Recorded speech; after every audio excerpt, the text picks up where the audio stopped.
Boa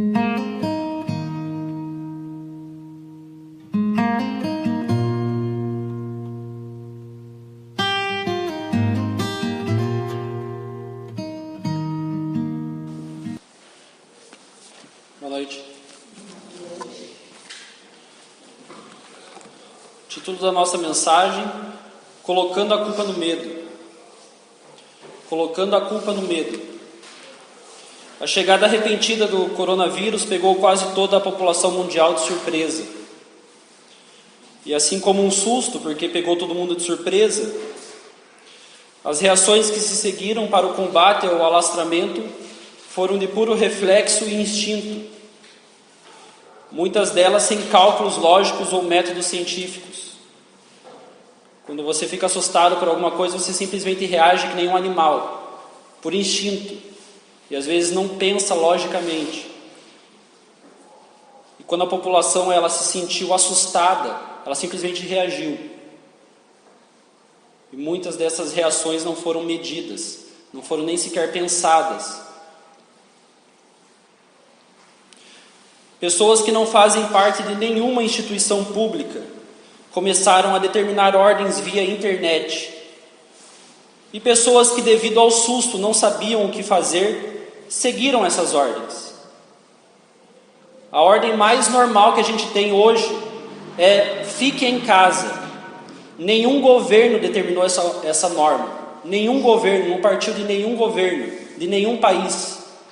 Partiu de pessoas que simplesmente colocaram isso na internet e outras pessoas ajudaram a compartilhar isso e de repente isso virou uma norma, mas não partiu de nenhum governo. Em questão de dias, todo o sistema mundial entra em colapso devido à variedade de informações, sendo que quase nenhuma dessas informações vieram de fontes governamentais ou fontes seguras. A maioria das informações vieram de pessoas que não sabem absolutamente nada sobre vírus, sobre epidemias. E essas pessoas que estavam mandando informações e pessoas que não sabem menos ainda estavam repassando informações. Logo, a especulação e o mercado especulativo fez com que a gente entrasse em colapso por fontes que você nem sabe de onde que veio. O governo, por sua vez, não querendo contrariar a movimentação da população, se vê obrigado a reagir. Note, o governo reagiu.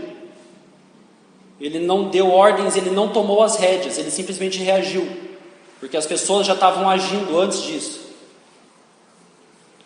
E o governo normatizou o que já era lei entre o povão. O povão estava falando fique em casa, o governo não falou nada disso. Só que como o povão estava falando tanto, e todas as pessoas estavam falando tanto nisso, o governo se viu obrigado a normatizar e fazer decretos para que as pessoas ficassem em casa, fechassem os seus comércios, usassem álcool gel e máscaras. O governo só correndo atrás e nunca correndo à frente. O problema é que qualquer ordem que parte do governo e que contrarie a internet é vista como afrontosa ou intolerante. Então, se o governo fala não feche, o povão na internet fala: nossa, que governo intolerante, onde já se viu? Sendo que o povo não tem dados científicos, o governo tem.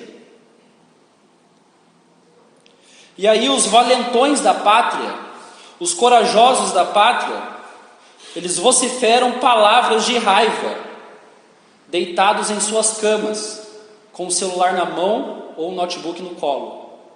Esses são os corajosos da pátria. Os valentões da nossa pátria, eles têm muita raiva, mas eles não têm coragem de falar na frente. Eles escrevem no celular. Esses são os nossos corajosos de hoje em dia. E o medo se torna justificável. E qualquer falta às responsabilidades são toleradas. Porque ninguém é obrigado a lutar contra um inimigo invisível. Então, se você falta a qualquer tipo de responsabilidade, se você deixa de fazer aquilo que você deveria estar fazendo e fala que você não está fazendo isso por causa de medo, tudo bem, é justificável. Assim como na guerra, em todas as guerras da nossa história, enquanto as mulheres e as crianças elas se trancavam em casa, enquanto os homens, os pais e os filhos mais velhos, eles iam para o campo de batalha, está acontecendo a mesma coisa hoje em dia. A diferença é que dessa vez é os homens e os filhos mais velhos que se trancam em casa. E muitas vezes é as mulheres que vão para o campo de batalha em forma de enfermeiras ou caixas de supermercado. Enquanto os homens ficam em casa. Em menos de um mês, tudo o que era conhecido por sociabilidade desapareceu. Não se pode tocar, não se pode ficar perto ou sair em família. Tudo que a humanidade desenvolveu em 6.000 anos de sociabilidade desapareceu em um mês. E se você ameaçar chegar perto de alguém, eles podem até te bater, como aconteceu num ônibus lá em Salvador. Uma mulher entrou sem máscara e os marmanjão de 80 quilos chutavam a costela dela para tirar ela do ônibus, porque ela estava sem máscara.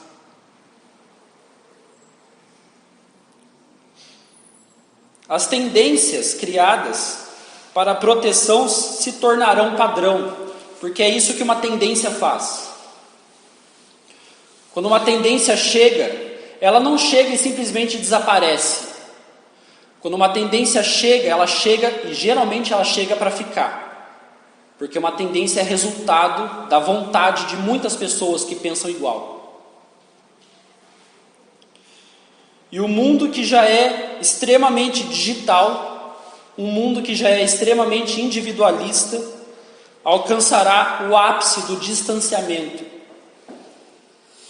A gente vai trabalhar em casa, a gente vai fazer exercícios em casa, a gente vai se divertir em casa, a gente vai estudar em casa, a gente vai pedir lanche em casa.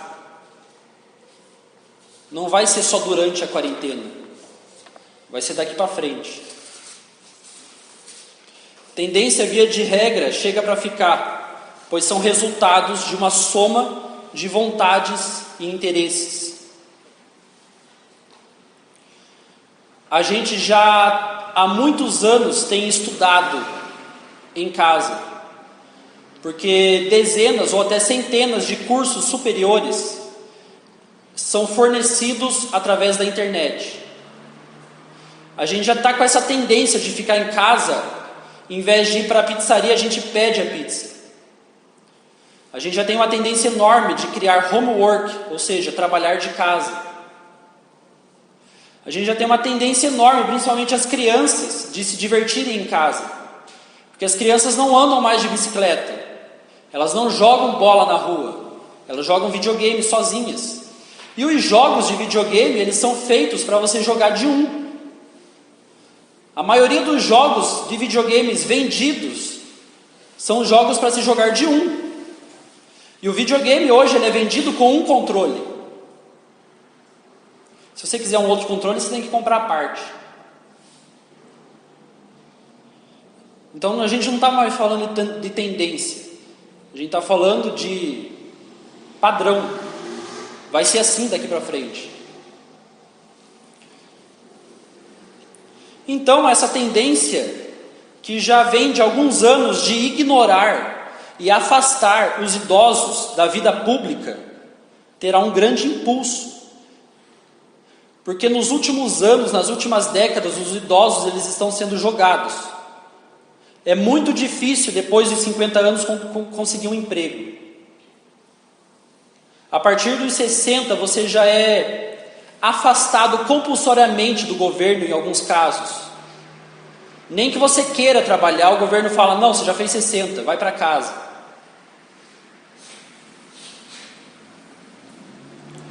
A gente viveu um século onde os idosos foram deixados de lado e considerados ultrapassados.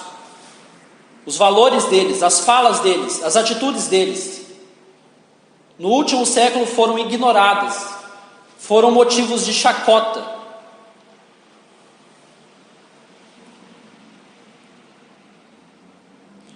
E o século atual em que a gente vive vai trazer finalmente a mordaça aos idosos. A gente não vai colocar uma máscara nos idosos, a gente vai colocar uma máscara e uma mordaça, porque eles não têm mais vontade. Eles não têm mais vontade própria. Você vai chegar numa idade em que você não vai decidir mais por você, mesmo que você seja lúcido e sábio o suficiente para decidir. Porque as ordens vindas pelo grande público, pela mídia, pela internet, é para que os filhos e os netos tranquem os seus idosos em casa, e isso é justificável.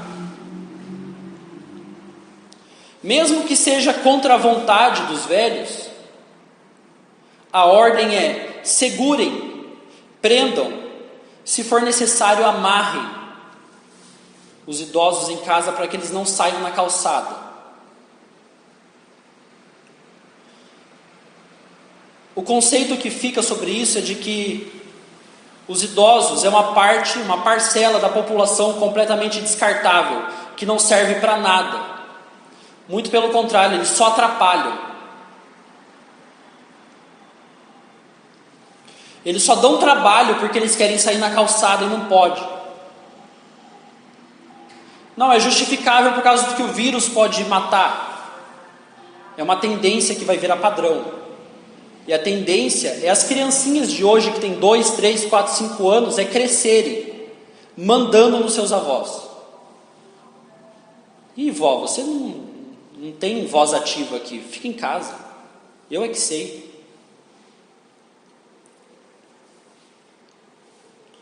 Uma série de tendências justificáveis vem por aí. Várias, que se a gente ficar falando aqui vai levar muito tempo. Todas essas tendências produto do susto, que ao nos pegar desprevenidos, gera medo. E o medo, por sua vez, justifica atitudes irracionais. Como a gente foi pego de surpresa, a gente ficou assustado, o susto, ele, por consequência, ele vai gerar medo. E quando uma pessoa ela está com medo, ela age de maneira irracional. Ela age de maneira absurda. Mas justificável, porque está com medo. Então pode. O medo pode paralisar, ou ele pode acelerar. Ele pode assustar, pode confundir, ele pode afrouxar, pode apertar, ele pode matar e pode morrer. O medo pode tudo, porque o medo é justificável. É isso que a gente está aprendendo com essa, que se chama pandemia, mas não acredito que seja isso. Eu não acredito que seja porque o último número que eu vi, de 200 mil infectados, mostra que é 0,1% da população brasileira. 0,1%.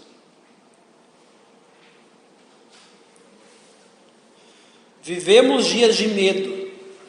E o pior do que viver com medo, o pior do que viver com medo é viver sob reações causadas pelo medo. Pior do que estar com medo são as reações que são causadas pelo medo, seja tua ou seja de alguém próximo de você. É muito ruim estar perto de alguém que está com medo, porque as reações dessa pessoa que está com medo são bem complicadas. Vivemos então um estado de força maior. Ninguém é obrigado a nada se estiver com medo. O medo é uma reação comum a todos nós. Em comum, inclusive, a todos os animais. Todos nós temos medo. Toda a criação tem medo. Porque o medo é fruto do pecado. O homem, antes do pecado, ele não sentia medo. Ou seja, o medo é fruto do pecado. E o medo nos acompanha desde a queda. O medo está dentro de todos nós. Só que depende da gente saber como lidar com esse problema. Depende da gente como saber lidar com o medo. Já que Deus não nos quis privar de sentir medo, mesmo depois de sermos redimidos por Ele. Mesmo depois de sermos religados a Ele através da salvação em Cristo, Deus ainda assim não tirou o medo do homem salvo. Ou seja, Ele criou formas, normas, mecanismos da gente saber lidar com isso da melhor forma possível. Eu vou pedir para que os irmãos abram as suas Bíblias em Isaías 41. Nós vamos ler 2 versículos só. Isaías 41.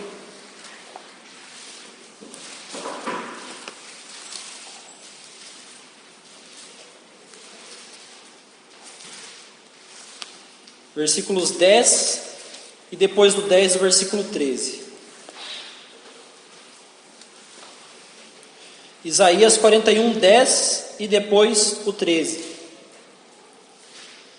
Não temas, porque eu sou contigo. Não te assombres, porque eu sou o teu Deus. Eu te fortaleço e te ajudo, e te sustento com a minha destra fiel. 13. Porque eu, o Senhor teu Deus, te tomo pela tua mão direita e te digo, não temas, que eu te ajudo. Vamos orar. Senhor Deus, agradecemos porque o Senhor nos trouxe até a sua casa. Agradecemos porque aqui em Jaguariúna ainda a igreja pode abrir, diferente de outras cidades. Agradecemos porque essa ordem ainda foi mantida. E porque ainda temos o privilégio de nos reunirmos, diferente dos nossos irmãos antepassados, que eles, mesmo com medo, eles se reuniam escondidos, porque ao serem pegos, eles eram mortos. Obrigado porque o Senhor nos dá essa casa aqui em Jaguariúna para nós reunirmos. Tudo isso em liberdade. Pedimos que o Senhor haja, através do seu Espírito Santo, em cada um de nós. Que possamos ser o remanescente fiel. Isso que eu peço e agradeço. Em nome de Jesus, amém. Amém. Esses 2 versículos que a gente acabou de ler, eles se somam a pelo menos outros 90 na Bíblia, que usam a frase não temas ou não temais. Pelo menos 90 versículos, 92 mais ou menos, usam essa frase, não temas ou não temais. Obviamente, é um assunto que quis ser abordado por Deus. 90 que trazem essa frase, fora as outras centenas de versículos que trazem palavras como medo, aflição, angústia, dor, sofrimento, ou narrativas bíblicas que trazem situações em que um dos personagens, uma das pessoas, ficou com medo. Ou seja, o assunto medo, ele é muito, mas muito abordado pela Bíblia. Ou seja, é uma vontade muito grande de Deus que a gente entenda sobre esse assunto. E principalmente entender e não ter medo, porque senão não seria a frase não temas. Ou seja, Deus não quer que a gente viva com medo. Deus nos deixou o medo como uma sensação comum a todo ser humano, mas Deus não quer que a gente viva sob a influência do medo, paralisado pelo medo, agindo sob a influência do medo, que é o problema. Então, nós vamos ver alguns motivos para não ter medo, e aí depois alguns motivos para ter medo. A gente vai ver esse paralelo essa noite. Alguns motivos, eu acho que vão ser 3 motivos, observando esses 2 versículos, para não ter medo. E aí depois a gente vai finalizar com alguns motivos para que você realmente tenha medo. Então, para começar, motivos para não ter medo. Como a gente acabou de falar, não existe receita para nunca mais ter medo, porque o medo é inerente a todo o homem. O próprio salmista confirma que o temor é algo que sempre vai vir. Em me vindo o temor, hei de confiar em ti. Salmo 56:3. Ele fala, em me vindo o temor, ou seja, o temor vai vir de vez em quando, ele vai vir. A questão é como lidar quando o medo aparece. O medo vai aparecer. Talvez nesse momento todos nós estamos com medo, um ou outro. Isso não é pecado, isso não é errado. A questão é como a gente está lidando com isso. Nos versículos que nós lemos em Isaías, vemos antes de tudo a ordem de Deus para não ter medo. É evidente que é um imperativo muito grande de Deus, porque ele repete muitas vezes no imperativo: não tema, não temas, não temas, não temais. É um imperativo, é uma ordem. Só que não é uma ordem sem base, não é uma ordem que Deus soltou, não tenha medo, e se vire aí. Além da ordem de não ter medo, existem os motivos, as razões para crermos que é possível não sermos influenciados pelo medo. Nós vamos ter medo uma hora ou outra, mas não podemos ser influenciados por isso. E o primeiro motivo está no versículo 10. Porque eu sou contigo. Isaías 41:10. Não temas é o imperativo. E aí a solução é: porque eu sou contigo. Nós não vencemos o medo porque nós somos valentes. Nós não vencemos o medo porque nós somos fortes. Nós não vencemos o medo porque nós somos corajosos, ou porque nós somos ricos, ou porque nós somos poderosos, ou porque nós temos qualquer outra coisa que venha da nossa força. Nós não temos a capacidade de vencer os medos por conta própria. É um grande engano alguém pensar que ele pode vencer o medo por conta própria. Nós podemos vencer o medo porque existe um Deus maior que todas as coisas que está conosco. É o que Isaías está falando. É por isso que a gente tem condições de vencer qualquer medo. Porque Deus está conosco. Em me vindo o temor, hei de confiar em ti. Ainda que eu ande pelo vale da sombra da morte, não temerei, porque tu estás comigo.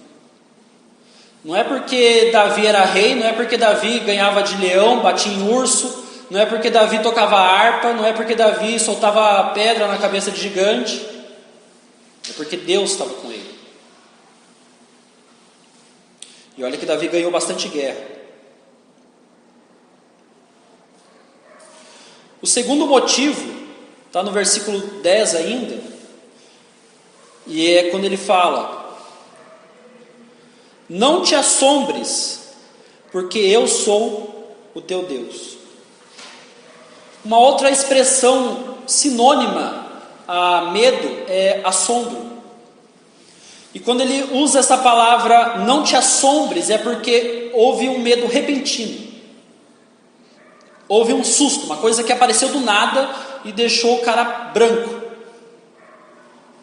Ficou assombrado, por isso o termo assombração. Assombração, quando aparece, vai deixar o cara branco de medo. É o que a gente vê nos desenhos. Eu nunca vi assombração, então eu não posso falar. Mas eu imagino que seja assim.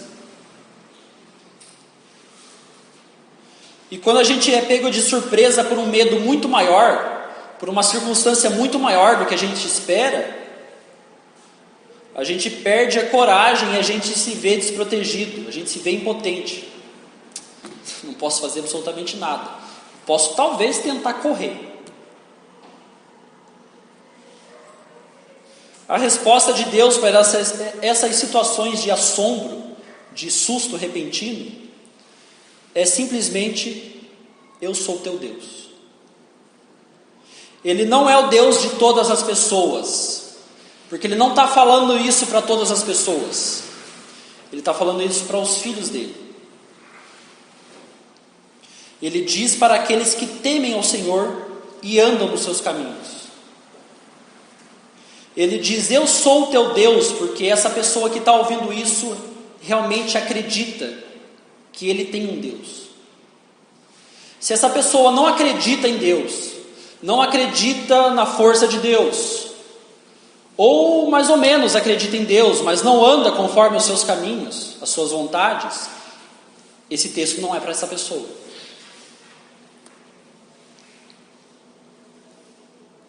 A confiança do rico está no dinheiro dele. A confiança dos reis está no seu poder. A confiança do atleta está na sua saúde. A confiança do forte está no seu braço. Mas a confiança do filho está no pai. Um filho, ele é fraco. Ele não pode com os perigos. Ele é pequeno. Ele é indefeso. Mas ele tem um pai. E o pai resolve tudo. Terceiro motivo para não ter medo ainda está no versículo 10, quando ele fala: eu te fortaleço e te ajudo e te sustento com a minha destra fiel. Se alguém é fortalecido é porque estava outrora fraco. Ninguém é fortalecido porque está forte. Se alguém é fortalecido em algum momento é porque estava fraco. E Deus, ele olha, ele assiste aos fracos, os seus filhos que estão fracos, e ele fortalece. Se alguém é ajudado, é porque estava em necessidade. Da mesma forma, se alguém é sustentado, é porque não tinha condições de seguir sozinho. Então Deus vem e intervém, nos fortalece, nos ajuda, nos sustenta. E na situação atual, todos nós nos encontramos em algum grau de angústia, devido às incertezas do futuro, ou inclusive a fatos do presente. Todos nós, sem dúvida. Todos nós temos algum medo do que vai acontecer daqui para frente. Todos nós temos algum medo de sermos contaminados, dos parentes ser contaminados, da crise financeira, do desemprego. Em algum ponto a gente está angustiado. E realmente faz sentido a gente estar angustiado dessa forma, a gente está com medo dessa forma, porque a gente está sujeito a isso. A gente está sujeito a contrair o vírus. A gente está sujeito a ficar sem dinheiro. Seja por fechar o seu comércio, seja por você ser demitido, ou seja porque o governo vai falir e vai ter que cortar os benefícios.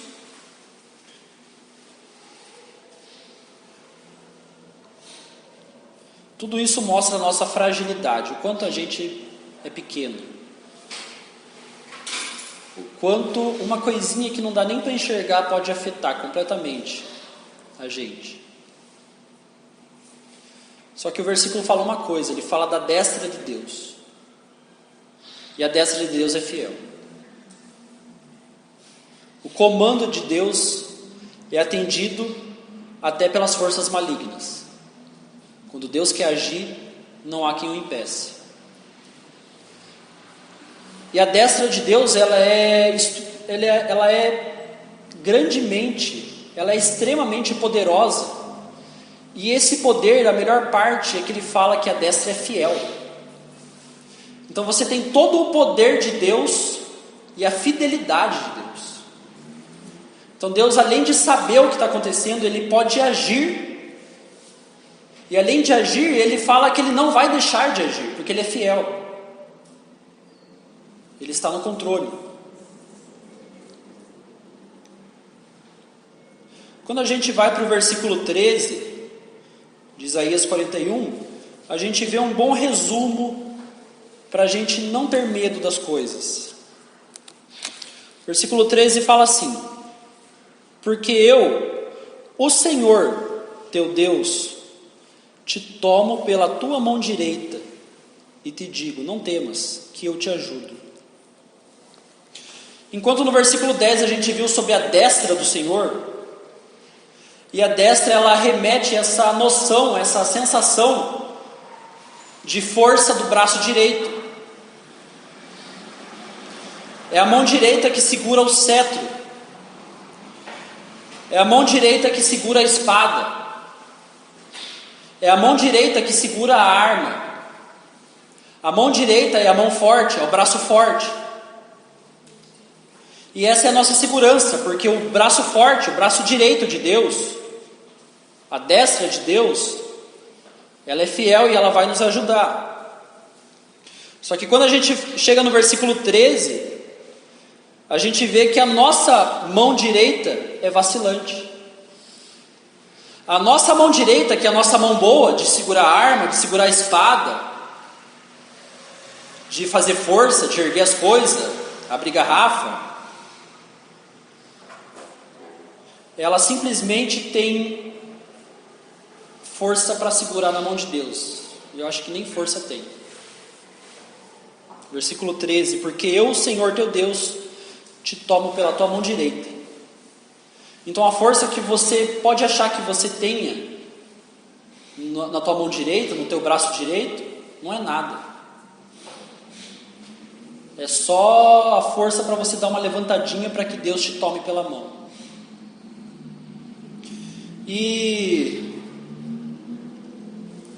geralmente o nosso braço forte, que é tão bom, ele encolhe diante do medo. Quando a gente está diante do medo, o nosso braço perde a coragem e começa a tremer. É mais ou menos a cena de uma criança que, quando se vê em perigo, ela simplesmente ergue o braço para que o pai tome a mão. A questão é que, mesmo diante da vontade de Deus em nos ajudar, porque Ele quer nos ajudar, por isso que Ele está escrevendo todos esses não temas, Ele quer nos ajudar com os nossos medos e dificuldades, existe dentro do nosso coração um orgulho que nos motiva a tentar resolver tudo sozinho, tudo do nosso jeito, com a nossa força, com a nossa inteligência, com o nosso braço direito. Esse versículo 13 também dá essa noção. Deus, Ele foi falando no versículo 10, não temas, eu estou do teu lado, não te assuste, eu vou te fortalecer, eu vou te ajudar, mas ainda chega no versículo 13 e ainda Ele fala, olha, ainda assim, você foi correndo na frente, você quis resolver sozinho, você acha que você tem força para resolver sozinho, mas vai chegar uma hora que eu vou ter que te pegar pela mão direita, porque a tua mão vai tremer. E aí ele resume o versículo 13 da seguinte maneira: não temas que eu te ajudo. É mais ou menos assim, deixa comigo que eu resolvo. A gente quer fazer do nosso jeito, a gente acha que a gente é bom em alguma coisa, que a gente é melhor em alguma coisa, mas no final Deus ainda Ele fala, vem comigo que eu te ajudo. Você não vai conseguir sozinho, pare, dá aqui tua mão, deixa que eu te levo. A segunda parte da nossa mensagem são motivos para ter medo. Eu passei todo esse tempo falando de como o medo pode manipular nossas ações e a gente agir sobre a influência do medo. É uma ação que pode ser muitas vezes irracional, pode ser uma ação prejudicial, porque a gente está agindo por instinto e não por lógica. O medo pode nos confundir, nos atrapalhar, e todo esse ponto que eu falei até agora foi pautado na questão de que a gente no final não pode ter medo, porque Deus não quer que a gente tenha medo e viva sob influência do medo. Deus Ele está aqui para nos ajudar. Só que agora eu falo exatamente o contrário. Existem algumas circunstâncias que você não só vai ter medo, como você deve ter medo. Tem algumas situações específicas que você vai ficar com medo e você deve ter medo dessas situações. Pensando nessa parte do sermão, tem um versículo que estava me martelando na cabeça. E eu não queria usar ele porque ele foge um pouco do contexto da mensagem que eu queria que ficasse em Isaías. Mas esse versículo não me saiu da cabeça, que é Romanos 13:3. Se quiser pode abrir lá que a gente não vai voltar mais para Isaías. Romanos 13.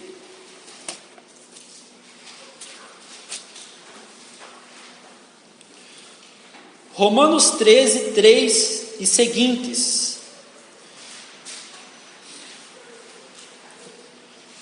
Porque os magistrados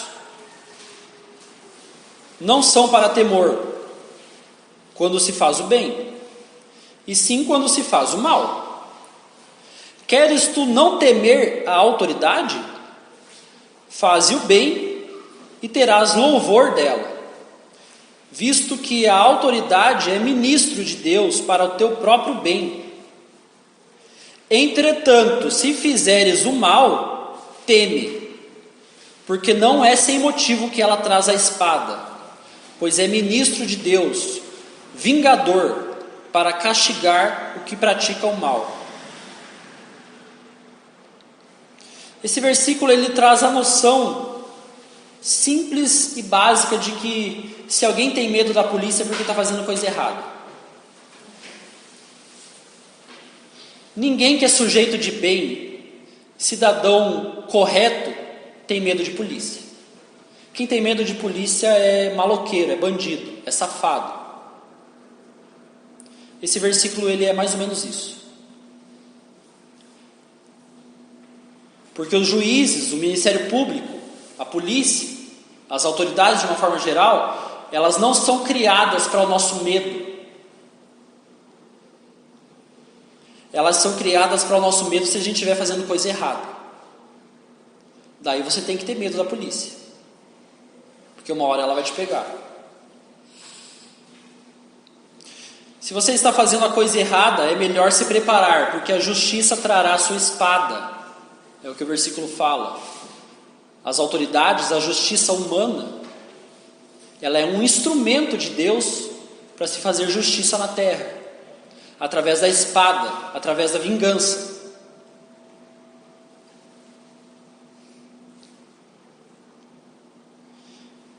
Como eu falei, esse versículo ele fugiu um pouquinho do contexto de Isaías, só que isso já é basicamente um primeiro ponto para você ter medo.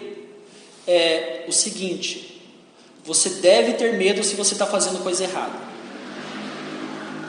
Se você está agindo errado, se você está tomando ações erradas, se você está em pecado, tenha medo. Porque Deus é vingador. Ele não deixa o pecado impune. Uma hora ou outra Ele vai punir. Então se você está fazendo coisa errada, tenha medo, e tenha muito medo.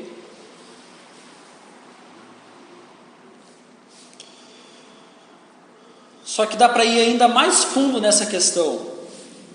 O medo pode ser visto como justificativa para os erros. Todas as desculpas podem ser dadas quando se age sob medo. E então praticamente tudo é permitido. O medo pode ser justificativa para erros, para desculpas. Só que na verdade isso é um grande engano. Fazer coisas erradas, mesmo sob a influência do medo, continua sendo errado. O medo não justifica fazer coisa errada. O medo não justifica andar distante de Deus. O medo não pode justificar a nossa displicência com as coisas de Deus. O medo não pode justificar a nossa frequência aos cultos, como está acontecendo. O medo não pode justificar a nossa falta de convicção, porque na primeira situação real de problema, todas as nossas convicções de crente foi por água abaixo. Logo, a gente não tinha convicção nenhuma. O medo não pode justificar a falta de fé, a falta de amor, a falta de zelo para com as coisas de Deus. O medo não pode justificar a falta de responsabilidade. Ah, mas eu estou com medo. Continua sendo errado. Lide com o seu medo e faça o certo.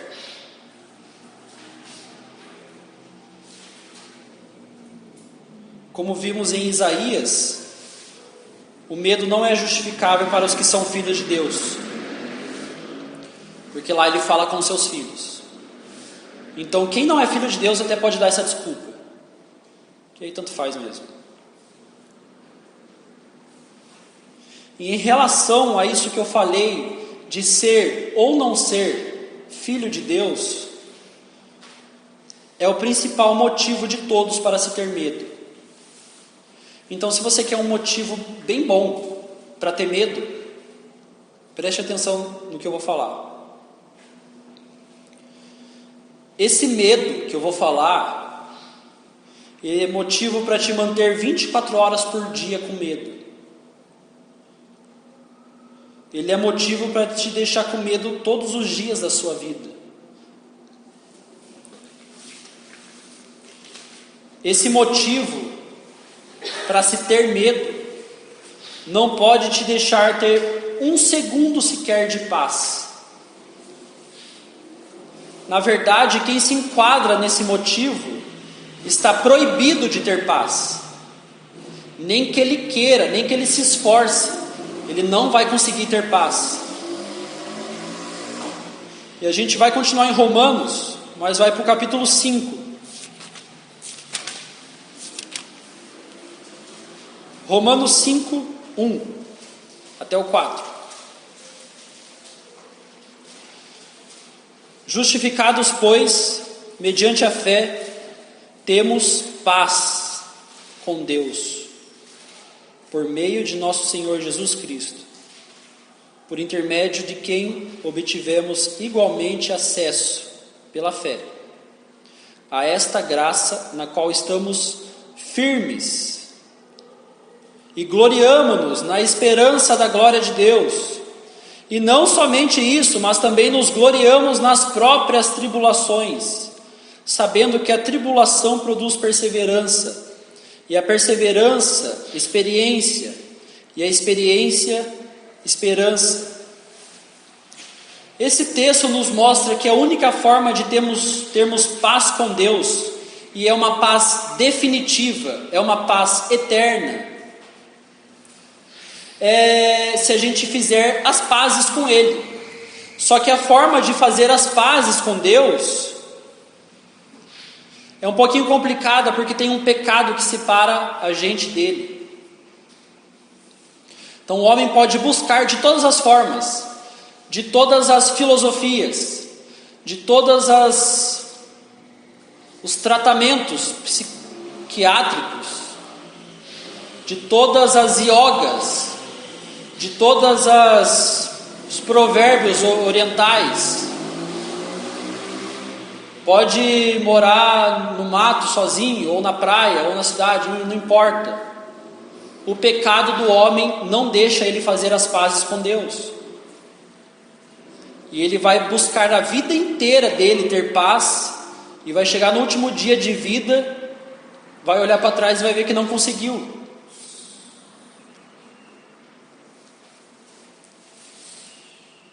O versículo fala que a única forma de fazer as pazes com Deus é tendo fé em Jesus Cristo como o único e suficiente Salvador. Essa é a única forma de ter paz verdadeira e paz eterna. Nós nos encontramos numa situação de erro quando nós estamos brigados com Deus. Quando nós estamos brigados com Deus, nós estamos como foragidos da lei, como procurados, como criminosos convictos, aguardando a sentença final. E essa é a situação do mundo. Um mundo correndo e tentando de todas as formas promover a paz, em um mundo que não teve paz em nenhum dia, desde nos últimos 2000 anos. Em algum momento, no mundo, em algum lugar, nesse exato momento está tendo guerra. Tem gente se matando. E o mundo tentando promover paz. O mundo corre atrás da paz, e a paz só foge deles. Porque eles são foragidos da lei. Eles são criminosos, simplesmente aguardando a sentença final. Por isso o mundo não pode nem se tentar viver em paz, pois a única forma de reaver a paz com Deus é através da justificação. É a primeira palavra que a gente acabou de ler no versículo, justificados. Essa palavra, de uma outra forma, tentando explicar essa palavra de uma forma mais ilustrativa, ela significa um criminoso culpado, sem direito à apelação, aguardando a sua execução. Só que de repente recebe o perdão judicial. O guarda vem, abre a cela e fala: você está livre, pode ir embora. Não houve mérito desse prisioneiro, desse criminoso. Não houve nada da parte do criminoso que pudesse ajudá-lo. E aí ele sai da cadeia, ele vai para a rua, e mais tarde ele descobre que o seu perdão aconteceu porque outra pessoa decidiu ser executada em seu lugar. E essa pessoa era inocente. Esse é o problema maior ainda. Só por isso que ele foi solto.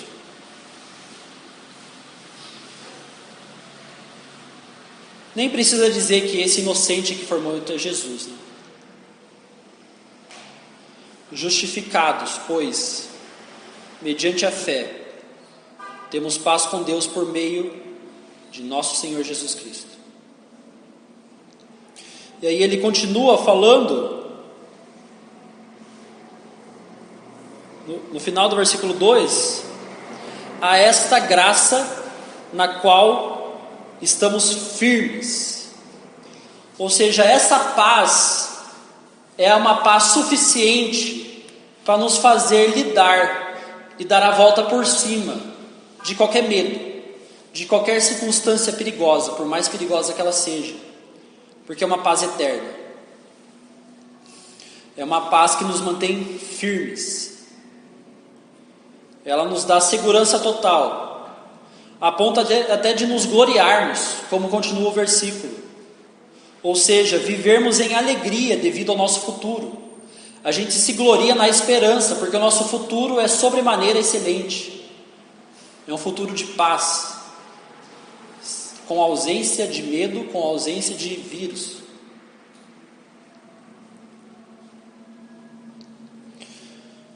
O versículo 3 ele continua mostrando que até os problemas da nossa vida, até os problemas que nos trazem medo, que nos trazem angústia, que nos trazem aperto no coração, eles não são suficientes para nos roubar essa paz. Essa é a paz que o mundo não pode roubar, de jeito nenhum. É a paz que nos dá esperança. Conclusão: diante de tudo isso que foi falado, a lição central é: não faça coisas erradas, ou deixe de fazer o certo e ponha a culpa no medo. Isso é desculpa esfarrapada. Não faça coisa errada e não deixe de fazer o que é certo e ponha a culpa no medo. Se você fizer isso, a culpa é tua. Não vai deixar de ser culpa tua. Esse tipo de medo que faz você errar, esse tipo de medo que faz você deixar de fazer o que é certo, não te torna uma pessoa cautelosa, te torna um medroso. Não se deixe levar pelo medo, por qualquer que ele seja. Existe um Deus que cuida de você, e está cuidando nesse exato momento, não só de você, mas da tua família. A única exceção a essa afirmativa de não ter medo, e na verdade você deveria ter medo, é se você ainda não entregou sua vida a Cristo, e ainda dá tempo de fazer isso. Vamos encerrar? Senhor Deus, agradecemos porque o Senhor nos dá mecanismos, o Senhor nos dá a sua palavra para nos auxiliar em qualquer situação, por mais pavorosa que seja, por mais perigosa que seja. O Senhor nos prometeu auxílio e proteção e cuidado. Nos ajude a vencer todo e qualquer medo. Nos ajude a permanecermos firmes na sua palavra. E ajude aqueles que vivem em medo, porque se morrerem não sabem o destino da sua alma, a resolverem logo esse problema e entregar sua vida a Cristo. Nos dá uma boa semana debaixo da sua proteção. Isso que eu peço e agradeço em nome de Jesus. Amém.